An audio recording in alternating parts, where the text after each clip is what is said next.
ब्रह्मचर्यहीन के लक्षण, जिन्होंने ब्रह्मचर्य का नाश किया है, अपने आप जांच लेना। उसके अंदर बार बार काम पीड़ा जागृत होगी, उसका विचार कामाशक्त होगा, पहला लक्षण। बस उसकी बार बार वृत्ति काम की आएगी, बार बार पीड़ा हृदय में काम भोग की प्रेरणा देगी।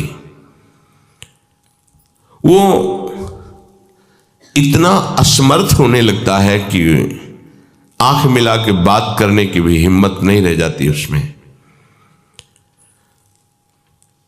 हर समय उसके अंदर एक हीनता सी छा जाती है।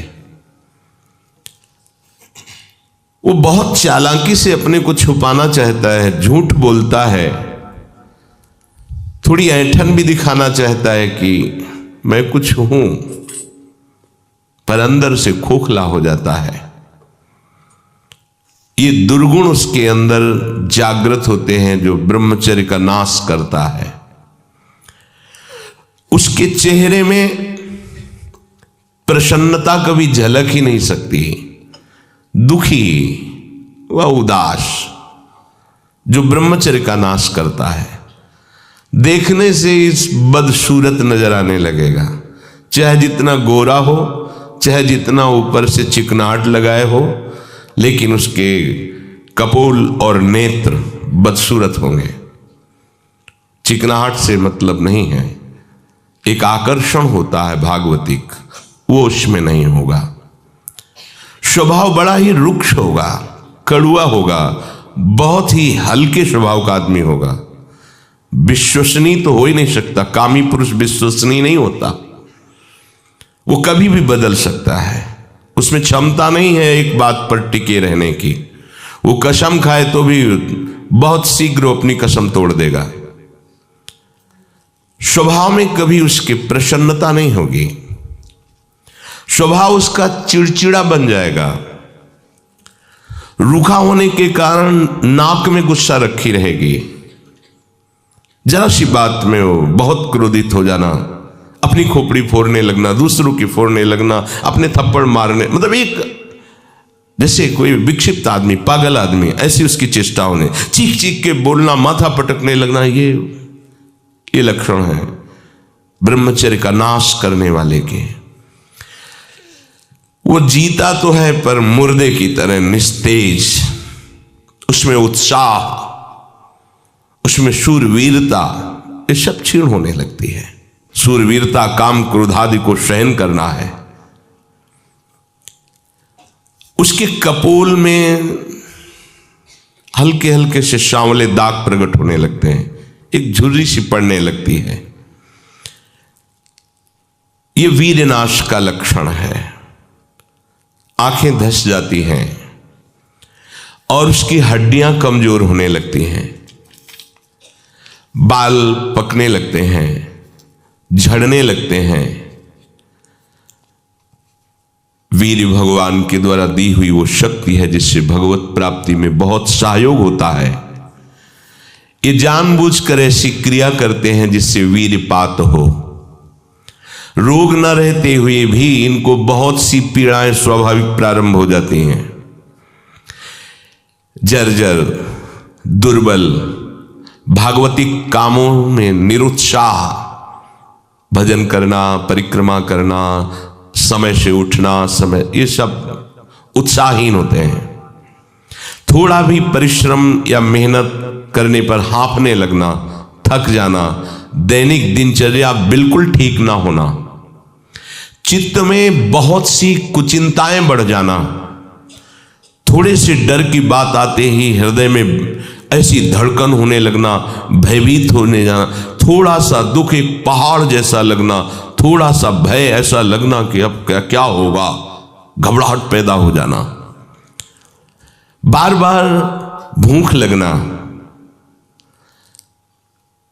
पर वो भूख पचाने वाली नहीं होती। वीरनाश करने वाले को बार बार खाने की इच्छा होती है क्योंकि उसका लीवर खराब हो रहा है। ये अच्छा लक्षण नहीं बार बार भूख लगना कि बहुत बढ़िया लीवर काम कर रहा है, नहीं, अंदर कब्ज बन रही है, लीवर डाउन हो रहा है और आपको बार बार भूख ले रही, ये झूठ में फंसाया जा रहा है। ये झूठी भूख है जो तुम्हारा रोगों का घर बनेगी। उसकी जठराग्नि मंद पड़ जाती है, भोजन ठीक से पचता नहीं, मलबद्धता हो जाती, कब्जियत हो जाती है। परिणाम में बवासीर आदि कई तरह के रोग प्रकट हो जाते हैं।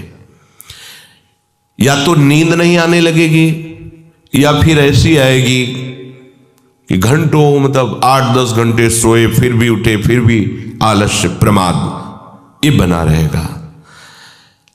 आंखों में हर समय भारीपन बना रहेगा।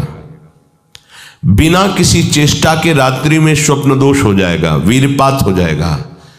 ये उसके लक्षण है जो जानबूझकर ब्रह्मचर्य का नाश करता है। वीर का इतना पतला हो जाना कि लघुशंका के लिए जोर करने पर वीर निकल जाना बहुत बड़ी हानि है। नए नए बच्चों में जब उनसे प्रश्न करते हैं कि आपके दर्शन से ऐसा महसूस होता है आप कोई गलत चेष्टा करते हैं, तो वो कहते हैं अब नहीं करता, लेकिन पहले जब आपसे मिला नहीं था तब होती थी, लेकिन लक्षण तो अब भी प्रकट हो रहे हैं। तो कहते वो स्वाभाविक वीरपात हो जाता है, स्वप्न दोष में भी और लघु शंका में भी। इसका कारण है आपने बहुत ही गलत आचरण किए हैं। ये जो हस्त मैथुन आदि क्रियाएं हैं, इनके द्वारा पूरा का पूरा आपका जीवन नष्ट हो जाता है। इसे खिलवाड़ मत समझो। चाहे गृहस्थी में भी जाना हो तो खिलवाड़ मत करो। आप गृहस्थी लायक नहीं रह जाएंगे। आप जो गृहस्थ धर्म में संतानोत्पत्ति क्रिया है, आप उसके लायक नहीं रह जाएंगे। आप में योग्यता नहीं रह जाएगी। इसलिए सावधान। परमार्थ में चलना है तो अत्यंत आवश्यकता ही है ब्रह्मचर्य की, पर गृहस्थ में चलने के लिए भी ब्रह्मचर्य की आवश्यकता है। जहां वो पेशाब करने के लिए जोर लगाते हैं तो वीर स्खलित होने लगता है थोड़ी थोड़ी मात्रा में। ये हस्त मैथुन करने वालों का प्रधान चिन्ह है। इसका परिणाम यहां तक हो सकता है कि पुरुषत्व का नाश होकर नपुंसकता आ सकती है। हाथ पैरों के जोड़ पर बिना किसी कारण के दर्द होना, कमर में, गांठ में, जहां संधियां हैं, अस्थियों का जोड़ है, वहां दर्द होने लगना। सर में जरा भी विचार करने पर दर्द पैदा हो जाना। किसी विषय पर विचार कर या मंत्र में ध्यान कर तो सर में दर्द होने लगना। हाथ पैरों में शिथिलता आने लगना। दिमाग में एक सनसनी पैदा हो जाना। कानों से शाय शाय शब्द सुनाई देने लगना। नाटक, उपन्यास और गंदी बातें, अश्लील चित्र देखने में बड़ी रुचि हो जाना। सावधान होकर श्रवण करें। भगवत मार्ग के उपासक हैं। कुछ उपासकों में जो बाहर अनुशासनहीन होकर के रह रहे हैं और उनके पास स्मार्ट मोबाइल क्या कहते हैं वो है, तो वो लोग कभी ऐसी गलती ना करें, सर्च करके ऐसे दृश्य ना देखें, नहीं तो तुम्हारा ऐसा नाश होगा कि तुम इस बात को किसी भी साधन से पूर्ण नहीं कर पाओगे। एक बार मछली की क्रीड़ा देखने पर शौभरी जैसे महात्मा कामाशक्त हो जाते हैं। एक बार वैश्या के साथ ऐसा कृत्य देख करके अजामिल जैसा संयमी ब्राह्मण भ्रष्ट वैश्यागामी बन सकता है। और आप देश विदेश की ऐसी गंदी फिल्में, गंदी बातें देखकर आप अपने को संयमी रख सकते हैं? क्यों आप अपना नाश कर रहे हैं? क्यों आप अपने शत्रु बन रहे हैं? उपासक समझता है कि कोई जानता नहीं है, लेकिन तुम जिसको जानने के लिए चले हो वो तो तुम्हें जान रहा है ना। वो कैसे तुम्हारे सामने आएगा? कैसे तुम्हारे मुख में नाम चलेगा? कैसे हृदय में भगवत प्राप्ति का उत्साह रह जाएगा यदि आप ऐसा? उपासक को नाटक, उपन्यास, सिनेमा, अश्लील चित्र, गंदी पिक्चरें बिल्कुल नहीं। क्यों अपना नाश कर रहे हो? पर उसको रुचि हो जाएगी। जो व्यभिचारी प्रवृत्ति से युक्त है उसको ये अच्छा लगेगा। बार बार पेशाब होने की इच्छा होना, पेट में ऐसा लगना जैसे बहुत गर्मी पैदा हो गई है, और प्रमेह आदि उग्र रोगों का प्रादुर्भाव हो जाना, ये ब्रह्मचर्य नाश का लक्षण है। तलवे हथेलियों पर पसीना आने लगना, हाथ पैर में जरा भी काम करने के लिए चलो तो कंपायमान होने लगना, थोड़ा भी ऋतु परिवर्तन बीमारी को पैदा कर देना, थोड़ा सा गर्मी थोड़ा सा सर्दी बीमार हो गया, उसे प्रकृति का प्रहार सहन न करने की सामर्थ्य आ जाती है। वो प्रकृति का प्रहार सहन नहीं कर सकता, ऐसी स्थिति हो जाती है। चेहरे पर मुहासे प्रकट हो जाना, कभी कभी अचानक खड़े होने पर आंखों के सामने अंधेरा छा जाना, अधिक वीरपात होने पर मूर्छा भी आ जाना, स्मरण शक्ति का ह्रास हो जाना, बहुत बार प्रयास करो फिर भी याद नहीं होगा। और ब्रह्मचर्य सही है तो एक बार बोल दीजिए, 100 वर्ष बाद सुन लेना, वो अपने आप स्थापित हो जाएगा। ज्यादा पढ़ना लिखना नहीं पड़ता, एक बार बोलिए, 100 वर्ष बाद पूछ लीजिए, 100 वर्ष बाद उसकी स्मृति वैसे ही बनी रहेगी यदि वो ब्रह्मचारी है। चित्त का अत्यंत चंचल हो जाना, चित्त में बिल्कुल बल ना होना कि हम विषय से हटा के प्रभु में लगा सके, ऐसी सामर्थ्य नहीं, दुर्बल हो जाना, बार बार प्रतिज्ञा करना पर उसका निर्वाह न कर पाना, आज से मैं ऐसा नहीं करूंगा, 1 2 3 फिर गिर गया, वहीं गिर गया। हर कार्य बीच में छोड़ देना, किसी भी कार्य को सांगोपांग न करना, ये वीर्य पात करने वाले के लक्षण है। दिमाग में भयानक गर्मी रहना, नेत्रों में जलन उत्पन्न हो जाना, वह बिना किसी कारण के नेत्रों से पानी बहना, बहुत कम गलती में भारी गुस्सा आ जाना,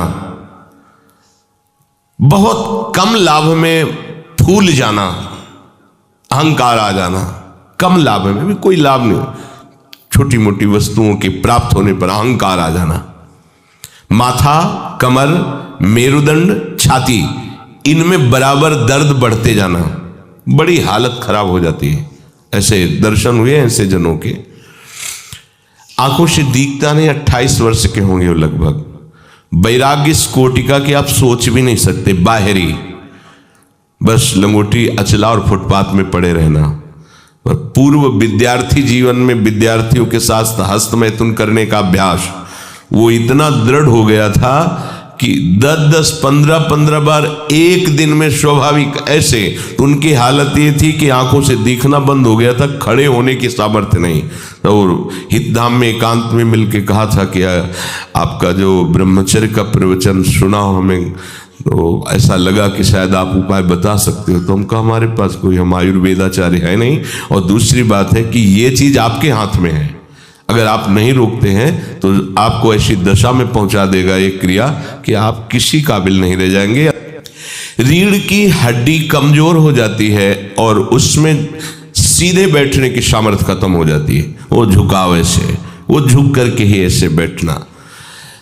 वीरपात करने वाले के मसूड़े में फूलना, मुख से दुर्गंध आना, शरीर का पसीना दुर्गंध युक्त होना, ये वीरवान के यहां से दुर्गंध नहीं आ सकती। जो वीरवान अर्थात जो ब्रह्मचारी है उसके यहां से दुर्गंध, उसके मुख से दुर्गंध नहीं आएगी, भले कुल्ला करे या ना करे, ये वीर में सामर्थ्य होती है।